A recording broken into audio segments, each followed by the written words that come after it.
อันนี้ก็เจ้าว่าคนตำเป็นโดยคะแนนคนตำบ่เป็นน่ะมันสิหกออกบ่เลยแทนโดยเจ้าสิพัดเจ้าสิพัดหลายขนาดนี้เลยบ่บ่ผัดครึ่งหนึงอืมผัดลายบ่ได้อืมพอแน่นอนนั่นเลยพัดเข่าก็เป็น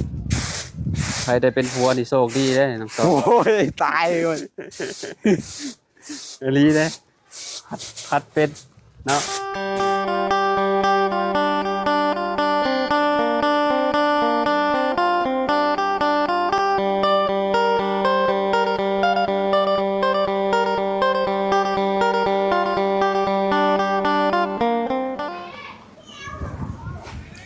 กราบสบายดีและสวัสดีเนาะพ่อแม่พี่น้อง FC บัสสุขูสุคนเนาะพอผมมาพ่อกันคือเก่าคือเดิมพี่น้องเนาะเพิ่มเติมคือน้องสอนเพิ่นมาตามเข่าพี่น้องเนาะอ๋อ สบายดีสบายดีโดยสบายดีสบายดีออกกำลังกายเนาะมันหนาวเนาะน้องเนาะโดยบ่ได้ออกแหละ อืม เมื่อยละละหนาวก็เมื่อยเบิ่งมือแดงหมด เซ่เบิ่งมือคนดุโอ้แตกเบิดพี่น้องเนาะ เข้าหน้าบ่เนี่ยน่ะ เขาหน้าทางเบาจันทร์เอาให้ อืมตำสำนีเนี่ยมาได้จากเทือน้องสอนขออนุญาต มาบ่ นะ มาเขานะ แม่นตำสำนีมาได้จากเทือ กินนะ แม่นเวลาเฮามากินอะไร ประมาณจัก2เทื่อ สองบ่ 2 3นี่3เทื่อมาหมด เฮ็ดเป็นทุกอย่างนะจ๊ะเนาะ บ่ได้เป็นคือกัน ตำเข่าก็เป็น แต่บ่มีคนเฮ็ดเองแหละจำเป็นแหละ ลูกเมียบ่มีเนาะ โดย เฮ็ดเอง โดยเฮ็ดเองกินเอง บ่มีโรงสีบ่แถวนี้ มีมันแพงบ่ไหว้40จางเขา โอ้แพงแท้ แพงเลยว่ะ ขนาดว่า มีน้อยเดียว ขนาดว่าบ่ได้เอาห้ำน่ะเนาะ บ่ได้ เข้าตำเมาดีกว่าเนาะ โดย มีเงินมาแต่ชักจางเอาไว้เสียค่าพื้นค่าไผก็พอ อืม จะสิจางตลอด มื้อนี้บ่รถเจ้ามา จักละยันมื้อนี้ละ ฮะ ยันมื้อนี้ละข่อยก็บ่ฮู้คือกัน เห็นรถเจ้าว่าสิเป็นลมมาจังน้องสอน โดย เมื่อยนี่เนาะ เอ้าเห็นได้จ้ะเนาะรถมาตำเข่าเมื่อยเป็นลมย้อนอันตำเข่าแล้วบ่ได้เป็นลมย้อนเห็นรถเด้เนาะคือบ่พัดน้องต้องตำให้มันเลยกว่านี้บ่ ตำยังหน่อยเดียวนี่จึงพัดให้มันมุนๆหน่อยนึงก่อน อันนี้ก็เจ้าว่าคนตำเป็น โดย คะแนนคนตำบ่เป็นน่ะมันสิหกออกบ่เลยแทน โดย อันนี้ เอ็ดอยู่เนาะ ตำประมาณ3รอบก็น่าสิเอาไปมาได้แล้วครับ โดย ประมาณ เจ้าสิ นั้น พัดเจ้าสิพัดหลายขนาดนี้เลยบ่ บ่ผัดครึ่งหนึง อืม ผัดลายบ่ได้ อืม ยากเลย โอ้เจ้า โอ้ เต็มกระยังอันนี้บ่น้องสอน โดย อืมพอแน่นอนนั่นเลยพัดเข่าก็เป็นใครได้เป็นผัวนี่โชคดีเด้น้องสอน โอ้ยตายเลย อีหลีเด้พัดเป็นเนาะอืมเพื่อนหมู่มีหมู่ยิงก็แบบนี้แหล้วเนาะ โดย เฮ็ดเองบางคนก็เจ้าจังอายนะ สิอายย่างก็ ฮะ เป็นบางคนเฮาสิอายย่างเฮาบ่มี เออ เฮาพัดเองเลยสบายดีกว่า บางคนเพราะว่าโอ้ยมันบ่แม่นเบี้ยผู้ชาย โอ้ โอ้ เขาเรียกเฮาคือกัน ผู้ชายบ่กินคืออยู่เนาะแม่นแล้วอ่ะ ผู้ชายก็กินข้าวหมดคือกัน แบบนี้แหละก็เจ้าจงภูมิใจเฮ็ดหยังก็ได้ทุกอย่างบ่ต้องไปพึ่งพาแบบเจ้าต้องสมมุติว่ามีเมียหั่นนะเจ้าต้องเฮ็ดอันนี้คือแบบบ่ต้องเลยน้องสอนว่า จัดการเองเลยเนาะ ให้เจ้ากินแล้วนอนซื่อๆนี่แหละเมื่อก็เมื่อก่อนพุ่นที่บ่ยอกซื่อเด้อ เออเราออกหลายเติบแล้วเนาะ โดย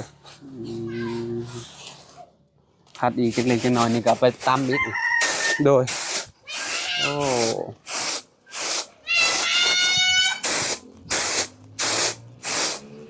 ลอยบ่ เฮ็ดโอ้ขากลิดเก่านี่โอ้เซียนได้น้องสอนพี่น้องเอ้ยเนาะ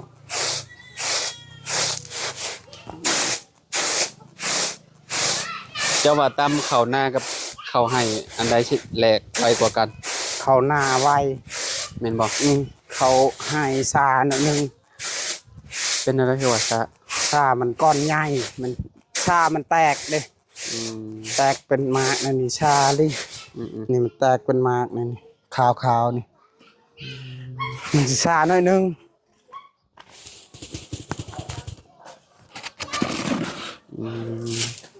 ลอยอยู่บ่ ร้อย งามอยู่บ่เห็นผู้บ่าวตำข้าวแบบนี้ ฝากบอกน้องจันด้วยเราเบิ่งคลิปเขาอยู่ จักชื่อภาคในใด เอา เห็น เห็น เขาตำข้าวนี่เราวิ่งหนี่ก่อนจัก เห็นบ่ข่อยตามเขานี่ข่อยเป็นทุกอย่างเลยเนาะ จักสิเป็นในยังคอยบ่เฮ็ดก็บ่ได้กินคนเฮา เจ้ามักคือหยังนี่หมุนยิงเห็ดอยู่เห็ดกินทำมาหากินเห็ดได้หลายๆอย่าง โดยหาหน่อไม้หน่อแมกก็กินเอง อืม นั่ง แกงก็เป็นบ่ แกงก็กิน แกงบ่ แกงก็ได้ แซ่บก็กินบ่แซ่บเอง แกงแซ่บจะกินแซ่บเองมันบ่เฮาอ่ะ เอาถูกต้องโอ้ คักเนาะแน่นอนเลยน้องสอนนี่เก่งหลายด้าน เป็นอะไรสวนครัว โดยงามอยู่ อันนั้นคือเห็ดข้างเห็นยังไว้เลย โดยเฮ็ดแล้ว เตรียม โดย สิปลูก โดย มีบ่ผู้ชายในหมู่บ้านตำเขาคือเจ้า บ่มีแต่เฮาละ บ่ว่า เล่ เจ้าคนเดียว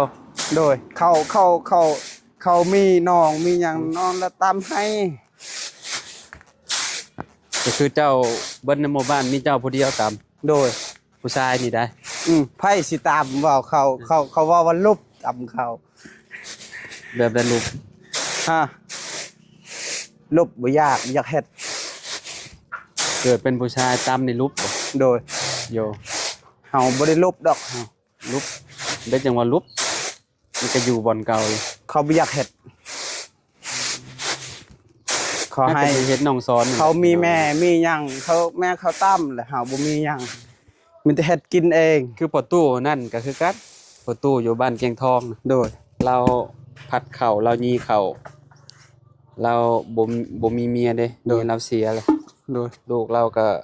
บ่ได้อยู่นำลูกหมุนยิงไปอยู่นำผัวเบิด โดย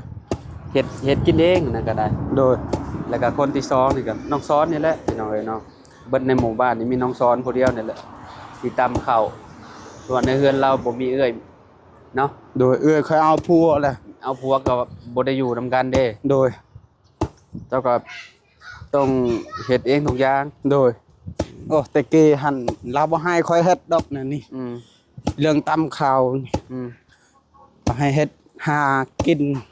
ให้ค่อยไปหาหน่อไม้ อืม ไปหาไปหาปลาเด้แถวห้วยน้ำนะ อืม ไปหาเครื่องกินเอง หนูนี้เด้ โดยหนูช่างใส่กับอดแรง อืม บัดนี้นะ หึ ตำข้าว อืม จนมือจนแดงกำหมด มือโพงไปเลย โดยคอยตะกี้สมายบ่ได้เห็นเด้แบบคอยตำแต่เช้า อืม แต่ซ้ำนี้นะคอยก็บ่ได้ตำลิ้นนั่นใช่ไหม อืมตำแทบตรงมือบ่เข้า โดยบางมือก็ตำบางมือก็บ่ได้ตำมันได้หลายเลย อืมบ่มีสากอีกเนาะ โดย มีสากอันเดียว กินข้าวไหม้ก็ต้องตามนี่แหละ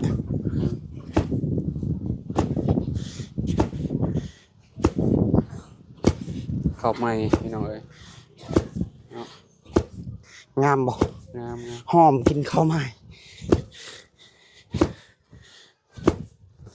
แซ่บ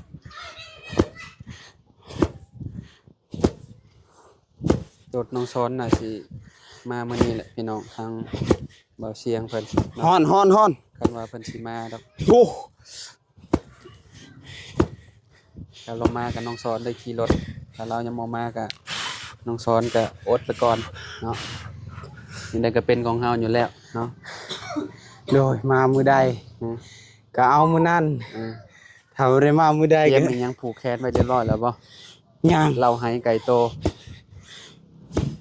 ยังบ่มีไก่ FT เพิ่นคอมเมนต์มาโยมเมื่อวานเนี่ยว่าที่สิ่งที่เจ้าฝันน่ะมันเป็นเรื่องดีเพิ่นว่ามันบ่ได้แบบเป็นเรื่องหาย โดย เพิ่นบางคนก็ว่าเจ้าที่อยู่ในเรือนในชานนั่นแหละเพิ่นว่าเนาะบางคนก็ว่าเทวดาเพิ่นว่าพี่น้องเอ้ยเนาะฝันฝันเกี่ยวกับเอ่อคนแก่เนาะคนแก่พี่น้องเอ้ยน้องสอนฝันนะขอลงไปเมื่อวานนี่เบิ่งคลิป 6,000 คนเบิ่งน้องสอน 6,300 คนสวนน้องสอนเป็นระเบียบเรียบร้อยดีแท้งามแท้ดีใจด้วยนะน้องสอนเทวดามาบอกเหรอเขาคุ้มครองอยู่ดีจะดูแลเพิ่นว่านะคอมเมนต์หลายอยู่เด้อเต็มอยู่เด้อน้องสอนเด้อนี่แต่คอมเมนต์แบบ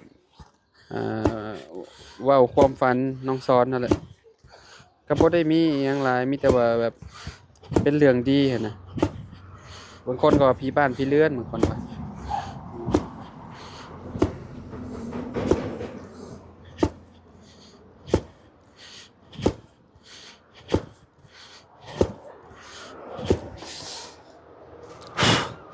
โอ้ย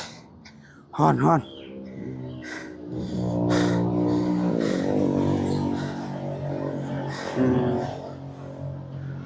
ฮ้อนบ่ อืม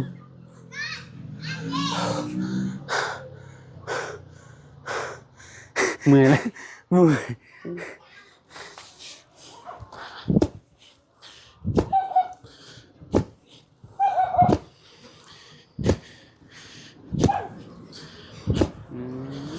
พัดจักเทื่ออะไรนี่ แล้วนี่แล้วเลย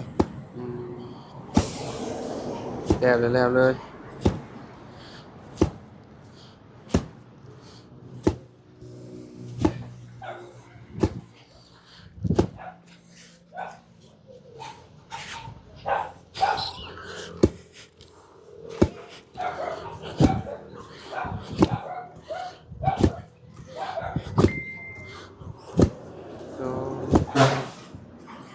เพื่อจะได้กินข้าวแต่ละเม็ดเนาะ โอ้ มันธรรมดา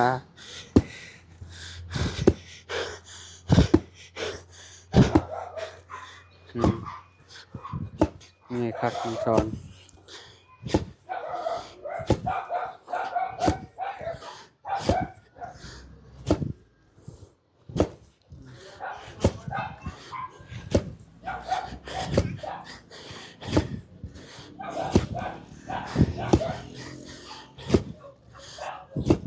คะแนนมาเมียนี่เมียคือสิบ่เมื่อยเลย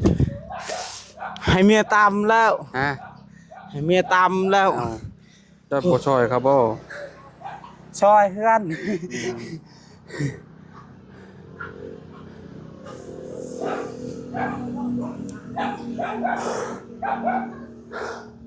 พักหน่อยหนึงก่อน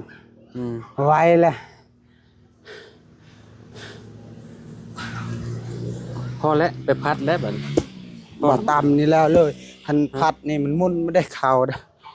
โตตำให้มันแล้วเลยบ่ โดย เอ กินได้กันแล้ว มันมัดแล้วมากมัน อ๋อมันเริ่มออกเบิดแล้วเด้เนาะ โดย ก็คือไปพัดบัดนี้แล้วบัดนี้ โดย แม่นบ่ โดย ตามสีดนๆนี่เนาะ โดย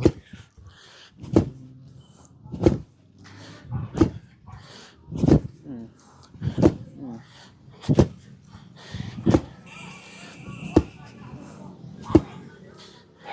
ขาวแล้วขาวหน้าเนาะ โดยเอาหน้า อ่ะพี่น้อยเนาะโอ้มันน่าสิพอแล้วไอ้วะ โดย มีแต่เอาลองไปพัดเบิ่ง โดย ตัวใดที่ว่ามันอันนั้นเป็นข้าวกากก็เก็บเอาแหละ โดย สตำอีกขอยยันมันหมุนโพดเขาว่า โดยเก็บหมากเอาอีกเนาะ อืมต้องดูเก็บแหละ โดย พัดเขาหน้าพี่น้อง โอ้หนักอีกผัด หนักบ่วะ อืม เออ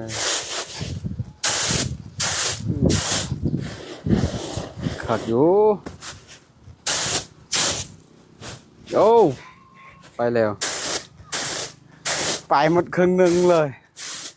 อืม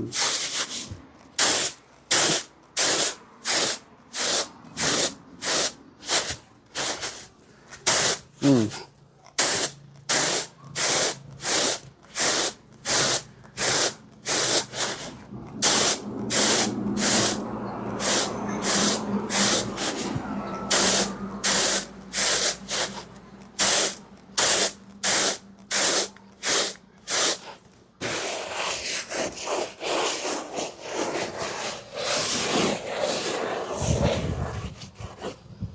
โอ้เขากากโบราณบันไดเก็บได้อยู่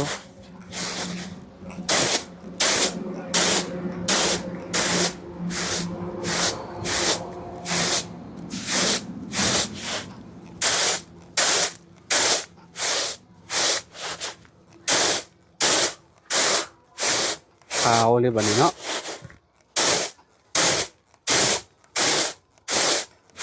เอฟซีกับย่องมาหลายได้น้องสอนแล้วโอ้ดุว่าซั่น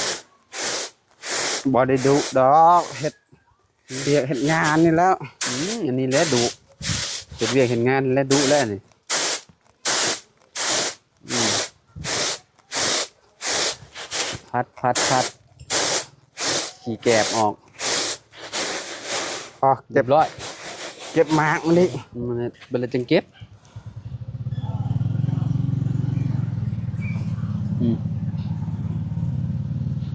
เด็กลายอยู่เนาะ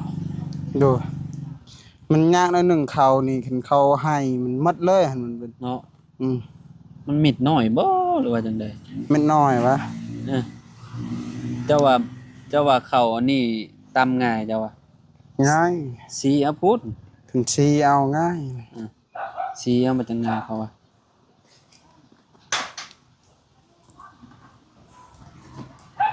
ไปแม่มันก็บ่พูดดอก โดย เขากลางมันสิพูดอยู่บ่สมมุติว่าเอาไปแม่ บ่ละ จมน้ำเหมือนกันเลยติ อืม คันนี้ว่ามันพูน้ำมันจะว่าสลาวแล้วก็เอาอันนั้นออกเนาะมีคนโทรตามแล้วน้องสอน จาก ไผโทรมาเนาะ FC วะ FC บ่ โดย โอ้เพิ่นโทรมาลิ้นน้ำบ่เลยนั่นแหละ โทรมาเล่นมาบอกเฮ็ดเวียกเฮ็ดงานนี่ อันนี้มาอีกเลยเอาให้น้องสอนมันรับก่อนกำลังเลือกขี้กากขี้แกบมันออกอยู่พี่น้องเอ้ยเนาะนี่ตอนนี้ก็ขาวสะอาดแล้วได้แล้วมีแต่ไปมาแล้วก็มีแต่อันนั่นออกตัวขี้แกบตัวนั้นน่ะเฮาก็ซาวๆออกเอามันก็ออกแหละเวลามันก็พูเด้ โดย มันก็มีแต่มิดเข่าแล้วจมน้ำแล้วเฮาก็ซาวตัวนี้ออก โดยคนอยู่พังไทยโทรมา FC บ่กินนี่นะ โดย อ เราบอกว่าทำอะไรอยู่ครับ ผมบอกว่าทำงานอยู่ครับ อืม กำลังผัดข้าวอยู่ เพิ่นโทรมาลิ้นน้ำเรื่อยบ่ โดย เออโอ้น้องสอน FC หลายเด้น้องเอ้ย บ่ได้ไลน์คือกันแต่เราคนมักโทรไปเล่นมาแอนเด้ บ่ โดยเราก็ทักไปหาอยู่ระยันเฮ็ดเวียกเมื่อยเด้ อืม ก็โทรมาหาเล่น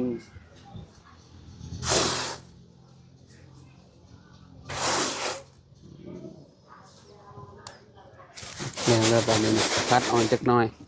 อืม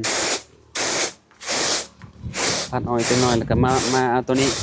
กระจบเลยบัดแล้วเนาะใช้เวลาอยู่ประมาณเกือบ30นาทีในการผัดเข่าตำเข่า บ่หักษาลีเด้อยากกินเลย ฮะ ว่าอยากกินเลยต้องหักษาให้มันงาม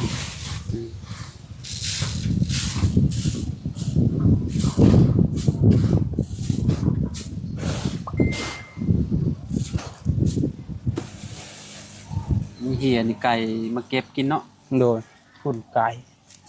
ไก่ตลอดกินให้มันกินน้ำเลย แถวนี้นะพี่น้องเนาะเข้าไปหล่นลงเนาะ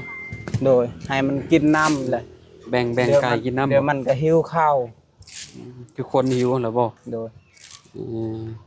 แบ่งให้ไก่กินน้ โดย ำเข้าปลายมันหั่นแหละ โดย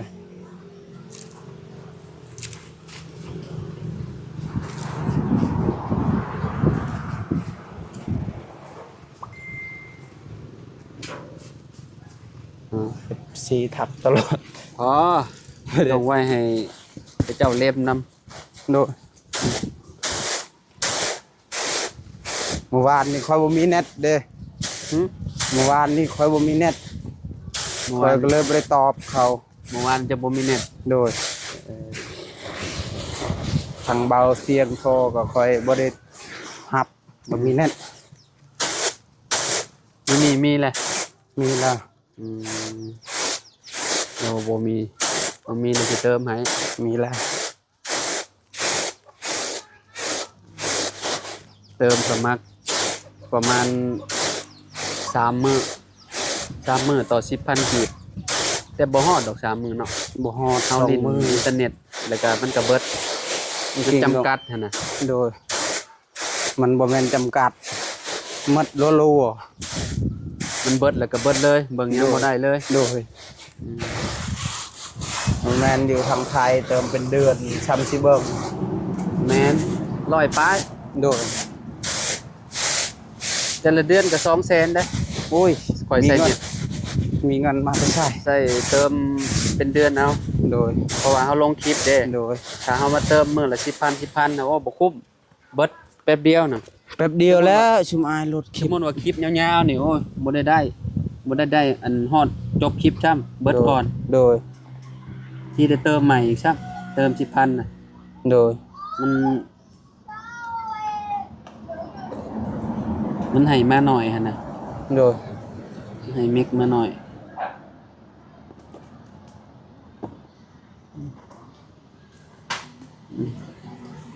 เก็บออกซ้อนเพิ่นพี่น้องเอ้ยเนาะมามื้อหน้าเพิ่นได้กินข้าวนำน้องซ้อน จากมือใดสิได้กิน หึ จากมือใดสิได้กิน กินสิเป็นหยัง ให้ไก่กินแบ่งให้ไก่แน่ หึ ว่าตำข้าวก็แบ่งให้ไก่แน่ไก่ก็สิกินน้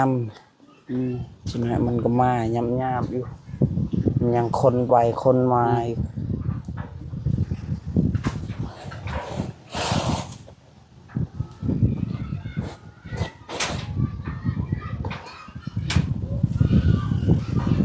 เรียบร้อยบัดนี้พี่น้องเอ้ยเนาะเบิดแล้วนี่มีซ้ำนี้ มันยากน้อยนึงเขานา นี่ เขาให้หมดเลยอันนั้นนั่น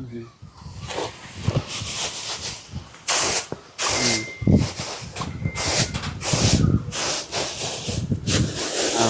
โอเคบัดนี้เนาะ โอเค ไปได้บัดนี้พี่น้องเอ้ยเนาะอยู่ดีมีแฮงบ่จุกุทุกคนเนาะ โดยสบายดีเด้อ พี่น้อง โดย เด้อ ขอบใจหลายๆเด้อ FC ทุกคนที่มาสมทบซื้อรถให้กับผมก็ขอบใจหลายๆแล้วก็ขอบใจอายนำเด้อขอให้อยู่ดีมีแฮงหมดทุกคนเด้อสาธุ โอเคไปพี่น้องเอ้ยเนาะขอบคุณหลายๆเด้อบ่จุกุทุกคนพี่น้องพบกันใหม่เนาะสบายดีเด้อ